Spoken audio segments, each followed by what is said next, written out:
Welcome to Women, Men, and Relationships. I'm JJ Flazanes, your host. Thank you for downloading today's show. I don't know if you can hear it in my voice, but I've been under the weather this week, which is very unlike me. More on that later and the lessons learned from the flu and what the flu means on an emotional level, as well as what's going on kind of energetically around us right now with this retrograde and what we're being asked to look at and discard and move away from and release. But like I said, that will be on a different episode. So today you're receiving this episode on my birthday, and I am currently frolicking, having a good time, and will not be producing another episode this week. So this is it, guys. And I'm going to invite those of you that are doing the Manifestation Challenge to see if today's episode calls to you in terms of an activity, action, or process that may be beneficial to you right now. We're going to be talking about killing the money monster with my friend Morgana Rae, and it's a position, it's a story, it's a tactic, it's her shtick. It's what she's done for a long time with money, and it works. And I hope that today's episode inspires you to maybe do the process while we're on the challenge, while I give people who are on the challenge other processes to do. I just want you to do it intuitively. If this feels like something that you need right now, then I invite you to take some time, create some time, and follow the process that Morgana is going to lay out for us during today's episode. Before I tell you a little bit more about Morgana, though, I do want to just have a few announcements since I haven't been giving a few announcements. Number one, there is still room on the whale watching. It's not even a whale watching. I hate calling it that. The Dolphin and Whale Wisdom Retreats. We're not watching whales. We're either swimming with them. We're going to be in the water with them, hopefully finding some singing whales and some pulsar dolphins that are going to do some sonar pulsing so that we can feel that vibration. I can't wait to manifest both of those things. And then, of course, I'm going to be leading some meditations and either sunset or sunrise movement / yoga / body stuff. And there'll be all the healings, and then it's just going to be fun. So if you are looking for a different kind of vacation or even just a healing journey that you literally could write off as a vacation, or if you do anything in the healing arts, anything in the healing space, this could be research. You could even write it off as research. So there's only 12 people who are able to be with us. And like I said, we do have some spaces left. There is not a page up for it, so you do have to email me. And we've got a couple different payment plans. The retreat is happening July 7th through the 13th in Panama, with a travel day being on July 6th. That's announcement number one. Announcement number two, for those of you that didn't hear the episode Doug and I did on Women, Men, and Relationships, he and I are doing a couples retreat, and I believe we're limiting it to 5 couples, and that's not including us, so 6 total. 5 couples, and that will be over New Year's. So if you're someone who would love to re-energize your relationship and use some of the tools that we've talked about here on the show, from imago therapy to, actually I'm going to add some tantra, and I'll do a whole show about it, and we'll have a page up and everything. But we are pre-qualifying people. We're not taking just anybody, because after our experience at imago therapy and saw some of the couples that were there, we thought, we don't want people who hate each other to come to this. We actually want people who want to be in relationship with each other, want to work it out, want to rekindle their romance, want to rekindle their sexuality, want to stimulate their friendship, and want to revert back to and pull forward some of those amazing, wonderful, in love feelings that you had in the beginning. So that is number 2. Number 3, I'm considering doing a men's only retreat this year. It's come to my attention that a lot of you guys out there, you are listening and you don't respond like the women do in terms of as often. But when you do, you've thought about it, you're very poignant about it, and you listen and you pay attention. And for those of you that can hear Sugar in the background, I apologize. She is very, very loud, and when I don't let her into the room, she gets very upset. So we're going to do a men's only retreat men's only workshop. And the only two women that would probably be there, of course, is me, and then possibly Lisa Thomas. Other than that, I've got a buy-in from Doug, from Michael, and then a bunch of other podcast men and some other healer men. And I just want to see who's interested. So this is starting the conversation. Guys, let me know. The reason why I'm offering it and honestly thought about it was because I realized when those of you write to me, I get the sense that you're not feeling completely safe with your women. Most of the men who I know, I mean, in general, most of your issues literally revolve around a woman, whether it be your mother or your wife or your daughter. So this could be a way to start to become safe, to express your feelings, to have a place where there aren't any women except me and, of course, maybe Lisa Thomas. So let me know if that's something that's of interest to you. A men's only retreat. I'm going to, once we decide and book it and plan what to do with it, I will be promoting it not only here, but on some other podcasters groups. I've met a bunch of new men doing shows for men only, and I just wonder if they also could use a safe space to explore and release some of those things that bother you and that I know get in the way of some of your relationships and manifesting all kinds of good things in your life.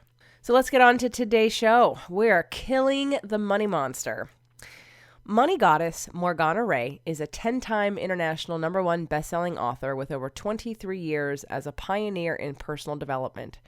She is widely regarded to be the world's leading relationship with money coach.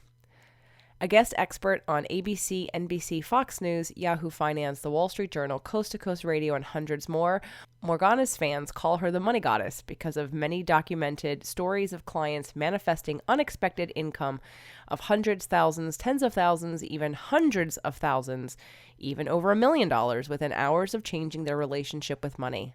Morgana guides idealistic entrepreneurs, coaches, authors, and artists to have a big impact in the world and to heal the rift between the heart, spirit, and money. Welcome to the show, Morgana. I'm so glad to be here. So for those of you that haven't heard me talk about Morgana or have not heard one of the shows I did on her podcast, we've interviewed each other, we've seen each other, we've been in each other's spaces, business owners, women business owners and friends for a very long time. And what is going to be really fun about today's conversation is finally getting the chance to bring to you the way that Morgana deals with money. So it's something you've never heard before. I'm sure you have downloaded today's episode thinking, what the hell is a money monster? And we're going to tell you. So Morgana, why don't you tell us your story and explain to us what a money monster is and why I'd want to kill it? Well, what's so fun about getting to be here with you is that we've known each other forever. So I think you knew me at the beginning of this journey, and we've seen each other go through heartache and romantic success and business heartache and business success. So this is going way back to the beginning. And the irony that I have this reputation with money, and people associate me with money is in a way just the big cosmic joke, because I got where I am now because I had so much money pain. Mm-hmm. And so when I talk about the money monster, I'm talking about the root cause of the money pain. So a lot of people will talk about your money story and your limiting beliefs about money, and knock yourself out, have a good time with that. That's not the cause. That's like saying that the pain is the cause of the pain. It's not. It's the root cause of your money problems is before the money problems. It's what's behind it. It's what is going on inside of you that caused it. And what is always behind the circumstances are the deepest issues of our relationship with life. It's what money represents. And I know this is going to sound really way out there and woo-woo, but come on, you're JJ's people, so you can keep up with it. Oh, they know. Yeah, they do. So Money, what does money represent? Money was just completely fabricated and invented by human beings. It does not exist in nature. It is not real. It is a shared agreement that this thing, like this purse, this invisible purse in one hand is worth $5,000 and this invisible purse in this other hand is worth $5. I mean, and they do the same thing. It's made up. But the reason money is so painful is because what money represents is very, very real. It represents love. Like how we're treated, how we are wanted and appreciated, getting access to what we love, the food, the location, peaceful relationship, all that kind of stuff. It is so tied up with money, and all money issues are love issues if you go deepest, because it goes back to our earliest childhood of parents saying no because of money. So money becomes the symbol of limitation. Money represents worth and our worthiness. It's crazy the way we treat some rich people who are disgusting people who we would never even want to have anything to do with, and yet they are treated as if they have worth because of this money thing. So it's like how much we're worth and worthy as human beings, again, totally entangled with this made up hallucination called money. And then finally, safety, our very right to exist depends on money. To get the basic food and shelter and heat in the winter, cool in the summer, medical care. It's crazy that just our right to exist on this planet is tied up with money. And there's so many crimes that threaten all these things with climate change was because somebody wanted to make a short-term profit. It's insane. So this money monster is all this really scary stuff that makes life not worth living. Because we don't feel lovable, we don't feel worthy, we don't feel safe, and there's so much evidence in our personal lives and out there, and most of it doesn't look like money. It looks like people who hurt us, things that we are ashamed of about ourselves, things that have scared us or been dangerous. And those experiences go into creating an experience of life that does not feel loving, that does not feel like we're worthy, that does not feel safe. And surprise, surprise, all of that shows up in our relationship with money. And so you might think, oh, well, I'm only talking to people who don't have any money. And that is one of the ways it can exhibit itself. It can manifest when you have a money monster. It's like, money is evil. And so I'm having trouble getting paid because I'm a good spiritual person. By the way, I'm not pointing fingers at anybody but myself. Like I've been there. So, but I've also coached clients with millions, tens of millions, hundreds of millions, billions of dollars with relationship anxiety, financial anxiety, all of it, because we're all human underneath. And what happens is if money is a monster and you've got an unhealthy relationship with money, it doesn't go away when you have more money, it just gets bigger. These oligarchs with all their secrecy and all of their like hiding and protection and bodyguards and all that kind of stuff, they are among, because I have a close friend who was going to work for one, very, very secret hush hush. All of those protective measures they are frightened. They are the world's richest people, and they are also the most frightened people, and they have good reason to be that frightened. So it's not that the answer is more money. The answer really is to get rid of the money monster that makes money an unhealthy force in your life. And when money becomes this safe, loving partnership, and I'm going to get really specific how, because it does not work as, oh, that's a great idea. Great ideas are a dime a dozen and rarely creates actual change. They're nice to look at, but I want you to have like a real life-changing experience. So when money actually becomes safe and this loving experience and relationship, this pleasure that pulls you forward and brings out your best person, then like all these invisible defenses that you set up to keep money out or get rid of it when it comes in become unnecessary. And then you get to have more money than you imagined. You get to keep it, and it serves love, and it serves lifestyle, and it serves legacy, and it just gets bigger and bigger and bigger, and it becomes true wealth instead of just cash. And your approach. So one of the reasons why it's been long overdue for you to be here on the show and to be telling people is because I know you have a Rich Witch challenge, your 5-day, and I've got my 30-day manifestation challenge.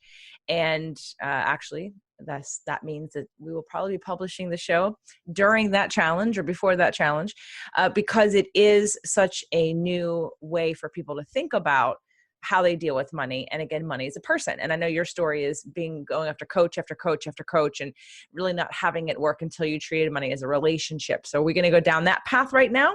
Yes. Okay. So let's start with my tale of woe. Way back in 2003, I've been a coach since 1996 when dinosaurs roamed the earth. And, I had like a mountain of testimonials. I had movie star clients, director clients, producer, writer, just some really fancy people, really great testimonials, great marketing because I'm like good at that stuff and I'm a good student and I worked hard and I had the website and the brochures and the business cards on the outside. And then I had, the vision board and the mantra and the millionaire mindset and the education and all that crap. And at the beginning of 2003, I was down to struggling to make $100 a month living in Los Angeles, where studio apartments go for thousands of dollars. It's a really frightening, horrible, shame-feeling place to be because I was doing everything I was supposed to be doing and I was taking all the classes and I was doing it right. And even though I wasn't making money, I was still employing a coach.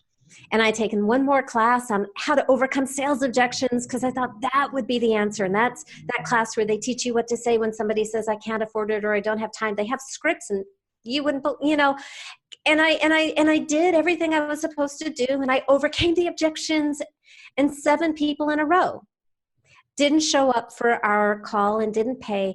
And that was when I just lost it. I ran out of hope. And I just had no idea what to do. And I was in such a panic and despair and exhaustion and hurt. And I remember this moment in my little 1-bedroom apartment of just dragging close the drapes, blacking out the room like a crypt, and getting on my bed and screaming and crying and raging and feeling hated by the universe and hating the universe back and not wanting to play anymore, not wanting to be alive. What was the point? I finally found what I'm here to do, and I can't make a living at it. Seemed way, way crueler than when I was struggling to just come up with something to do in the world. And I cried myself out. And when the tears ended, I had 2 thoughts. And one was that for me, maybe money needed to be my next area of spiritual growth. And by the way, coming from Southern California and the witchy family I come from, that's a total cheat. Like spirituality, well, if it's spiritual, it's good. So if I put it in that context, then maybe I could move forward on this money project. So that would make it more palatable. Like, don't get me wrong, I like to buy things like anybody else, but getting paid to help people, ooh, big inner conflict there.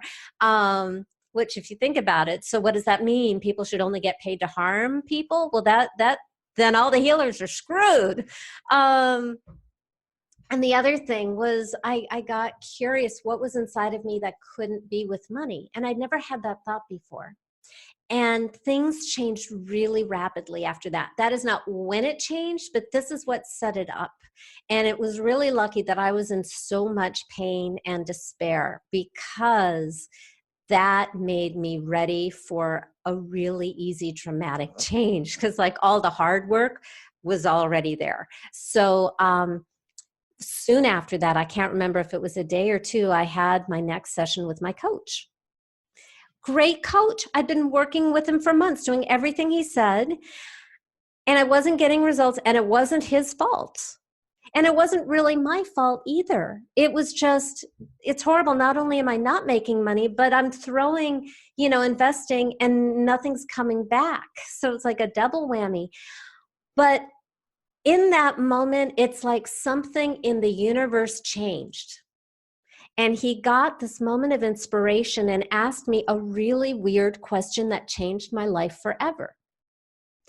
He asked me, Morgana, if your money was a person, who would your money be? Now, I am this enlightened spiritual being with a degree in world religion. So who was my money? You would think, some kind of lofty, useful archetype. No, my money was this big, scary, dirty, violent biker dude in a wife beater shirt with tattoos and bald and long, what are these called? Sideburns. Right. Who was scary and terrified me. And I saw in my mind's eye myself at a live event with this guy, watching him all the time to create maximum distance between the two of us. And as soon as I thought that, it was like the lights came on. That's what I was doing with money. And it didn't matter that I was doing everything right. So what? If I needed to, on this deepest, primal, survival level, create maximum distance between myself and money, unconsciously, round the clock, there was nothing that I could do. There was no intellectual exercise or mantra or vision board or spell or nothing I could do. I would protect myself and keep that distance. And I realized there was no way that I could have money in my life if it was that guy. And I had to end that relationship and get rid of him. It wasn't serving either of us. And by the way, anybody out there who has ever been in a really bad abusive relationship or just ended a relationship, congratulations, you have the skills necessary. Is the biker guy the money monster?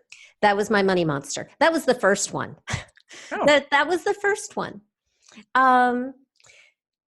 Making money human or close to human makes it real. We talk about relationship with money all the time now. Back when I started on this, really not. But since then, I've heard money is energy. I've heard money is a measure of value. Deepak Chopra has said money is a field of abundance. Yay, great. I have no freaking clue how to have a conversation and a relationship and a drag out fight and makeup sex with a field of abundance. So I just got something, and it's a way for, how like for you had your coach and you had all this information being given to you and you would try all these things and nothing really like hit or stuck for you because it didn't make sense. It wasn't tangible. Well, what I know about you being a Capricorn is that it needs to be tangible. Well, that makes complete sense because there are people, you made me think of an ex-therapist that I had who would often say things, or I would say things like, I don't know, I think I tried to use astrology or something. And she'd say to me, JJ, I think you go outside of yourself too much. Now she was a Taurus. And I said, okay. I go, well, and she wasn't into astrology, but I was like, okay, well, I know you're a Taurus, so you need things to be concrete. They need to be repeatable. They need to be provable. They need to be, in this field for you to sort of either believe it or make sense of it. And for me, it's the opposite. For me, I needed it to be something that connected me to all that is. If I felt all of a sudden connected and not alone in the world and felt like a part of source energy and didn't feel so separated, that connection fed me. So anyway, as I digress, it just hit me really hard because as many times as I heard you tell the story, it made a lot of sense to me in a different way today because of your Capricornness. I know you have a Sag moon too. So it was that again, that it's like having something tangible and real, like you made complete sense. And for a lot of people, they feel like you do, and they haven't had things work for them because it hasn't been something they feel has substance. So continue. And, I love to think forever. You know, I love to live in this little fantasy world. But um, to really motivate change for me, I will always, because I've got maybe it's the Libra rising. If I have a choice between an abstract concept like money and people, like I always care about people. I always want partnership. It's hard for me to say no to people, but when I make money a person, especially if it becomes a love relationship, then I get to have the love and the money too at the same time. So, you know, there's a romantic component because once you get rid of the monster, well, now what are you going to do? Especially in LA, I need a relationship with money. And having, you know, and I still felt very like gun shy because that last relationship felt so hurtful and scary that it's like, oh, I don't ever want to feel that again. It was so disempowering and devaluing and you know, tied in with a lot of rejection in my life, was like embedded in this imaginary guy. So, which is again why I think how you do this is brilliant. It's new, it's different for so many people, and I know I've seen it work for you. It's worked for me in thinking about it. So let's go through how someone can work with it, Yeah, either on their own or with you, because I know that after you absolutely. kill the money monster, we have to replace the money monster with something even more fun. Yeah. Yeah. And so you know, just because of like who I am and how I'm built, I will try to share everything I can in the time we have together. And if somebody, you know, wants more, I have a whole website that's full of more free stuff, cheap stuff, less cheap stuff. But I'm actually going to try and squeeze in all the secrets I can into the time we have together, because people do hear interviews like this and have breakthroughs, and that's what I'm here for. So a couple of tips. The worse the monster is, the better. So, and by the way, if you're in pain and anxiety right now, congratulations. Not that I want you to be in pain and anxiety. No, but you can use it. It makes it much easier to access a real monster and make it bad. The person with the biggest, baddest monster wins, because when it's gone, it creates such a powerful vacuum for what we really want. And I like to say, and we haven't gotten to the money honey, but I always say, as big and as powerful as the monster is, the money honey will always be bigger and more powerful. We don't want any vanilla, bland, boring neutrality. I call this financial alchemy. And alchemy is the transmutation of lead into gold, lead in human experience into spiritual and material gold. And what do you have in the middle? Mud, where you get stuck. So for the beginning part of it, really like victim out. You don't have to stay there, but there's you know, you paid the price of admission. You had the painful experiences, milk it for whatever you can get out of it. So like put that victim hat in, see what's there, and then use it to catapult yourself onto the other end, into where you want to be. So when the monster is gone, like nothing there, no trace, no ashes, no bloody bits to reconstitute into money monster zombies. And by the way, I like be dramatic when you get rid of it.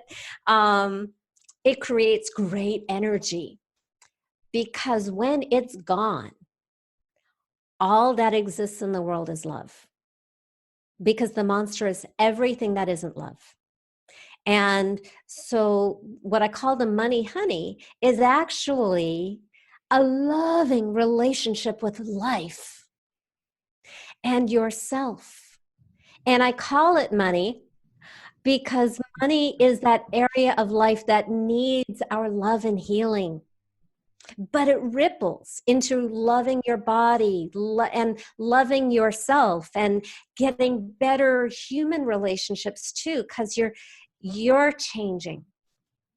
And money is, you know, it's all just an aspect of the same thing. It's like a fun, you know, those mirrors that just reflect everything infinitely. So this is going to be a person too. And if you've never had a good relationship with a human being, this is where you start, because I've coached people who really have had like years and years of heartache and bad experiences, who have turned it around by creating a new blueprint with this imaginary person. So we call it money, but just know you're on the inside. So I'm going to share with you what's really going on. We're talking about way more than just money, but it works on cash so well that I've been able to like build a totally in integrity business because my clients make so much money from it too. And that's good for marketing. So I'll go with it. So when the monster is gone, then you invite in what I call the money honey, and it's going to be a person.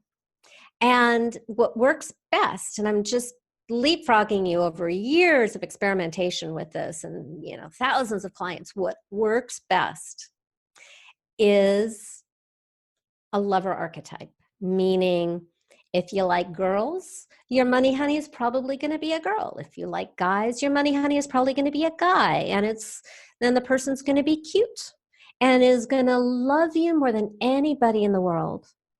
And you feel enveloped by that love, and you feel safe, and you feel seen, and it feels like a real person worthy of your deepest love and admiration, somebody you can trust, someone you want to be trustworthy with. And because we're healing your relationship with money, we're also going to call this person money. So we can solve that money problem and then move on to all those other wonderful areas of life that you also want to up level. But we're going to start with money because, you know, that's what I'm here for. So you bring in that person and you feel that person. Like some people are really good at visualization. Yay. And you don't have to be. Maybe you just feel like enveloped in his or her arms. Maybe you smell that person's yumminess. Like I love smell. It's so emotional. Maybe you can just sit on this person's lap and have a conversation. And by the way, that brings us to the next step, is having conversations. So when I got rid of my monster, it was like, yay, oh crap, I've got a problem. I need a relationship with money. Who could I have in my life that I would want so much that I'd want this person, even if it's money? And I was really lucky because this tall, dark, handsome, romantic guy just popped into my mind. And by the way, I was in a really happy romantic relationship with a physical human being. So you get to have both. Nobody has ever physically cheated on their human life partner with their imaginary friend. So knock yourself out. If you're turned on, you know where to bring it. Your spouse will appreciate it. It's, by the way, this has saved, this has actually saved marriages. So I'm not joking. Oh, Like, I can imagine, yeah. because if it turns you on and gets you all hot and bothered and gets you excited and feeling and increasing your frequency, and of course everyone around you is going to appreciate that. They don't care where it came from. They'll just like you better when you feel better. And for the women listening, I believe to the like deepest of my being that the universe there is no force more powerful in the universe than a turned on woman. And it doesn't even have to be sexual. It's when we're turned on by something, everybody loves us. You know, it's wild what we attract when we're turned on. And this is a way to turn it on. So you have this person who is delicious, who you really want to be with, who loves you and exists to love you. And then you have a conversation. And I think for me, so I imagine this tall, dark, handsome guy, and it was really weird because I didn't know what was happening. It was all just accidental, spontaneous. It's like, who would I want? Well, I am just a default romantic. So it showed up as a cute guy who loved me. And that was what was so weird, was money loving me. Huh? But it felt so real, like he wanted to be with me. He wanted to woo me. And I could feel how I'd been pushing him away for years and years and years and breaking his heart. And I felt like, I don't want to be that jerk that hurts this person. So do you hear how I've changed from what I need and what can I get to like, oh my God, I love this person and I don't want to hurt this person. And I ask him, what do you need from me so that you can stay with me? Not what do you need from me so you will love me or so you will want to stay with me? It was understood between the two of us that he wanted to be with me and I was pushing him away. And I have the power. I'm the gatekeeper to let him in or push him out. It's not some like law of attraction fairy where you sit on the couch and think it. And by the way, that's not what law of attraction is. That's just like that movie that came out, sent some messages that I didn't find very true to my experience. It's not that you ask and it just comes to you, although that sometimes happens accidentally, but that's not the purpose of life. It's not to have this imaginary being go out and learn your lessons and evolve instead of you. It's a partnership to bring out your best. You have the body, you have the power. So the question is, what do you need from me, money honey, so that that will allow you to stay with me the way you want to? That was like the first question that came out. And his response was really, really sweet. And he said, I just want you to love me. Just that. And I want you to stop treating me like a monster. And again, it was that coming from not what I wanted from him at all, but oh my God, I don't want to hurt this person. I don't want to treat him like a monster. And I feel that he needs my love. And it's not that weird biblical misunderstanding, mistranslation that the love of money is the root of all evil, which by the way, I'm going to get all nerdy here, but that's not what the Bible actually said. In the ancient Aramaic, the Bible actually said, the worship of money will cause trouble. And sister, I am the first one who would say, yeah, especially if it's in the context of not feeding your slaves, as it was written at that time. Yeah, and it should. But that's not love. And love is not evil. Love does not hurt others. Love does not exploit. Love is not jealous. Love is not avaricious. Love is not in the business of harm. That's scarcity and fear. Love is the opposite. Love is expansive and noble and generous and brings out your best. And that's what I talk about when I talk about love. My husband would say love is a verb and the verb is service. So what happens is I'm like feeling very loving towards this person and I'm seeing myself through his eyes and his eyes of love. So I'm loving myself more. And then we made a deal that he would keep bringing me gifts, which would look like potential clients. And instead of going, ew, I have to state a fee, and then they're going to think I'm greedy, and they're going to judge me, and blah, blah, blah, which was like an old reaction. I made a decision that I would say, thank you. And that would look like, this is my fee, and I would be quiet. But I'd be in this glow of, and he's so beautiful. And within 24 hours, 4 people had contacted me wanting to hire me. I was on the phone with all of them. They all hired me for double what I'd ever charged before. And in full disclosure, it was not easy because even when they wanted to hire me, I had so trained like my neurology to like try to give them a sample session because I was that pathetic. Like somebody wants to hire me and I still want to offer them a sample session. Even though I'd given that person a sample session 6 months earlier, it was like so fascinating to watch what I had been doing unconsciously for years. With this now, I want to be a great relationship partner, so I'm going to pay attention to how I'm rejecting him. So when I felt the impulse, I would bite my tongue and sit on my hands and shut up, which is like a really ninja level skill, and let them pay me. And then the next call was a little easier. Not making the sale, they wanted to hire me. It was observing how stretchy and growy it was for me to let them hire me and to let this person in. And I let him in because he was a cute guy. Because as JJ would say, I'm a Libra rising.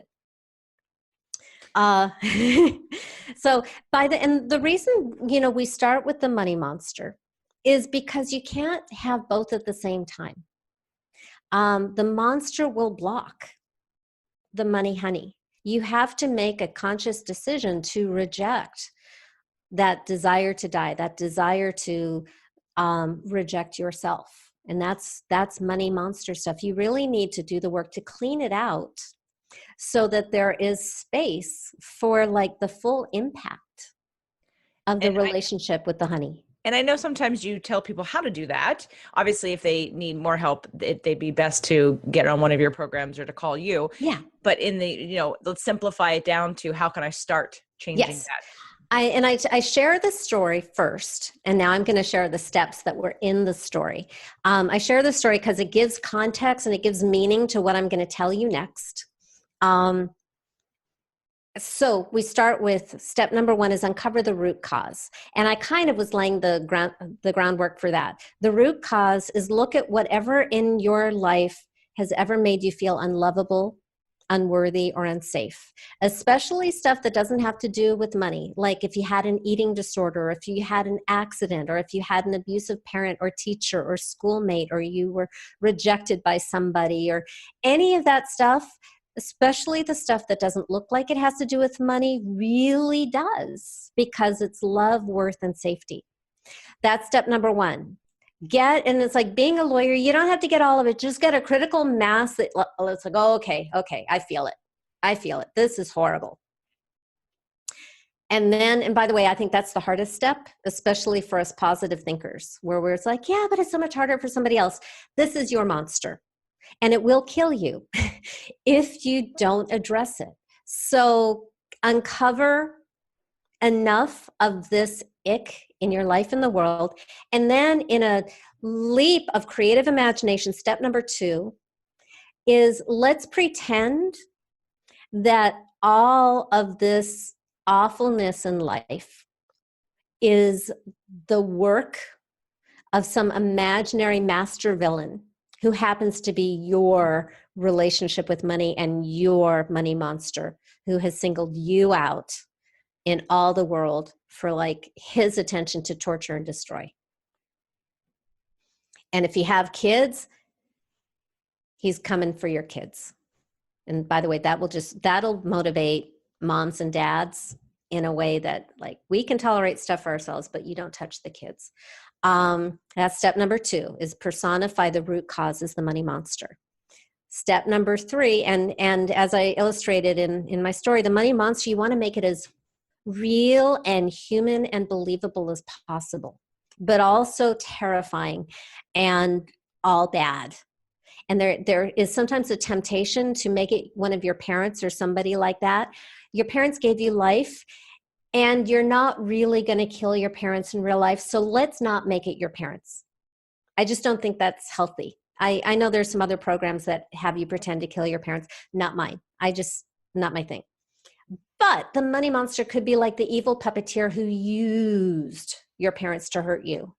And honestly, they have their own money monsters. So just, you're only responsible for your own money monster. Get rid of it, destroy it, obliterate it by any means necessary. That's step 3. Destroy the money monster by any means necessary. And it's your imagination, so there are no limits. When it's gone, and it's totally binary, it is either is or it isn't. And if there's a little bit left, just go after the little bit. Just go after the little bit until it's gone. Maybe you have just a little monster afterwards to get rid of. Do it so that you have a complete empty space. And then you go to step 4. That's meet your money honey. And I embedded some of the lessons for that in my story. Person, romantic, heals a lot. It heals so many of our issues around love and worth and safety when we have that experience, even imaginary, of being loved. So meet your money honey.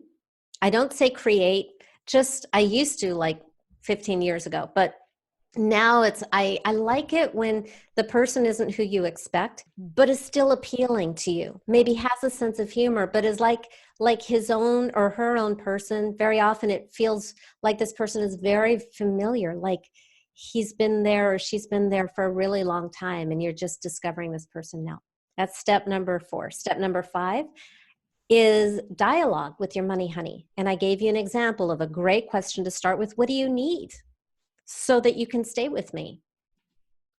Different question than love me, because by definition, your money honey loves you and loves you more than anybody else in the world and chooses you. So that's a done deal no matter what. But to be with you, this person may need some things. And by the way, this is not a one-time thing. Like if I just was nice to my husband once 5 years ago, we would not be together. So the more you can bring daily love and daily dialogue and cuddling and excitement and journaling and making this person happy, the better this relationship is going to be and the more money you're going to make. Secret, nothing turns your money honey on more than acts of self-love. Anything that you do that is for your own health, that is for your own exaltation, that uplifts you, honors you, is for your highest good, that makes your money honey happy. And finally, step number 6, concrete measurable action, because right now all of this has been very imaginary, but money is a very physical thing. And by the way, so is physical love and relationships with real people. It's all physical stuff. So let's now bring it into the physical world. I like to say that positive thinking is swell, but if you want real physical results, you need to take real physical action. And by the way, it's easier to take a concrete measurable action than, like, if my money honey says love yourself, and I've heard that, I can do that, but I have never met anybody who has been able to do that 24/7 their entire life without fail. So let's give you something that you can win. And that's step number 6 is a concrete measurable action. So in my case, it was accepting the gifts of my money honey, saying thank you when he brought me people instead of getting all weird and freaky and rejecting about accepting money into my life. Other examples, I've had clients getting pedicures or massages or going dancing. Sometimes it's very straightforward, like balance a checkbook or do your taxes or make that phone call. And then sometimes it's weird. Like I had a client whose money honey told her to stay home one weekend and do the laundry, and she got a call and a $20,000 client. One of my favorite stories is my client Katie. Her money honey told her to go skating in winter in Canada, where it's very cold. And they went back and forth, and that was clearly what he wanted her to do, which is really weird when you're freaking out about money and you're in tons of debt and your money honey wants you to go skating. But she just knew it. So day 1 goes by and she doesn't do it, and nothing happens. Day 2 goes by and she doesn't do it, and nothing happens. Day 3, she hauls herself out with her 10-year-old child, and they go skating, and they have a wonderful heart connection and a beautiful time. And she comes home and she gets a phone call and $10,000 without asking. And I have a website full of stories like that. And those are the little numbers. Like I have my client in Idaho who made $1.2 million within a few hours of our coaching session. So there's a lot of wiggle room. And I don't know how much or when. That's the mystery. So let's tell people where to go to find all the information, these extra testimonials and anything else you have. Yes. Okay. It's really hard. It's my name with a .com at the end, morganarae.com. And it's an RAE, morganarae.com. I have a Money Magnetic 4-part video series for you to play with and get started. I've got a money love quiz to assess yourself. I have decades of videos and articles. You can see, my changing hair color and size and age and all that kind of stuff with just, whole sections on money monsters and money honeys and relationship with money and everything you want to know. And if you want more, then we can talk about coaching. But I would prefer that you start with the materials on your own before we have that conversation. Yeah, that way people can kind of gear up, and then you can go even deeper when you finally do connect. Absolutely. And again, utilize all the things that are for free. I know a lot of you are already writing down these steps so that you can take this visualization in this very specific way for you to start to embody and go through this process. I have one more question before we wrap up today's show, Morgana. It has to do with destroying the money monster. Yes. So I know you want to kill the money monster, but I want you to, is there a recommended starting time frame? Is there a recommended starting any other additional things that someone should do or think about? Because I know for some people, the visualization process, they don't take it to the emotional piece. They don't go far enough where they're actually having an emotional response. Would you recommend that in order for this to be effective, that in their mind, when they destroy the money monster, they have to be having a physical, emotional release at the same time? Yes. By the way, you just brought up a lot of really useful stuff in a very short amount of time. The visualization doesn't matter as much as the emotional content. That's where things change. Also, do the entire process in one sitting. Like, don't dig up your trauma and then go to work. Like, we want you to destroy the monster and replace it with the money, honey, in one sitting. And that's just because I don't want any, other monster coming. Oh, look, there's a vacuum, so let's fill that space.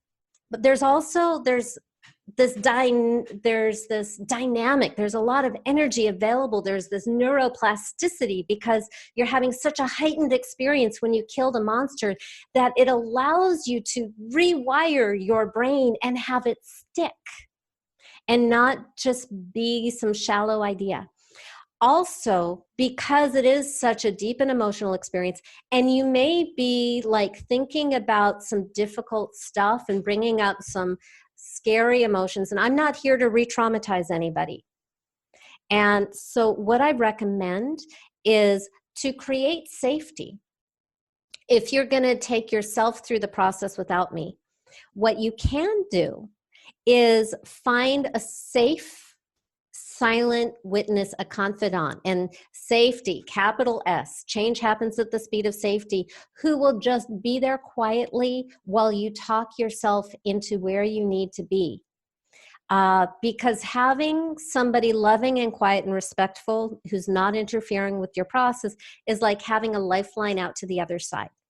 They should not say anything because they don't know what they're doing.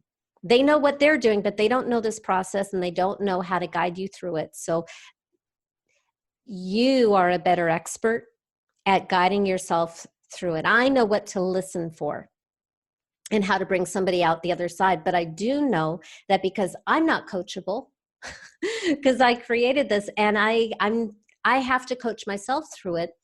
I find that just maybe putting my husband in front of me to just be there while I do my thing lets me have a deep experience, discover the new lesson so that I can evolve to the next level. And by the way, I do this with myself whenever I feel stuck or whenever I'm like getting upset about the world outside. And, there are things that I don't like that are going on in the world. And so it's not like a one-time silver bullet and cured. I do it even when I'm making a ton of money and I'm happily married and life is going great and I'm feeling like the world isn't safe or I'm having, I just feel like, oh, I think there's a new money monster there. I will do this myself. Great advice. Well, emotion and feelings and triggers and wounds are not a one and done anyway. As we all know, you have to continue to evaluate and expand. And when you get, every new level has a new issue and every new level has a new contrast for you to look at to go, okay, what's next? So great advice. And everyone, I want you to make sure to go to morganarae.com. There'll be a link. There really will be a link in the show notes because it'll be her bio with her. I don't do show notes, and so I never say that, but I've been listening to Doug's show enough that they always say that. I don't even know if they do it, but I want to make sure that everyone knows that you can click on her link, but you can go to morganarae.com, MORGANARAE.com. Get all the free stuff you can. Start working on this. Weeks ago, we talked about my client's emotional detox/healing day.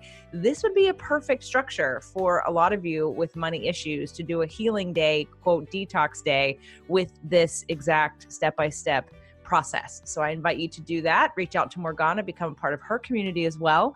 And Morgana, thank you again for coming on the show. My pleasure.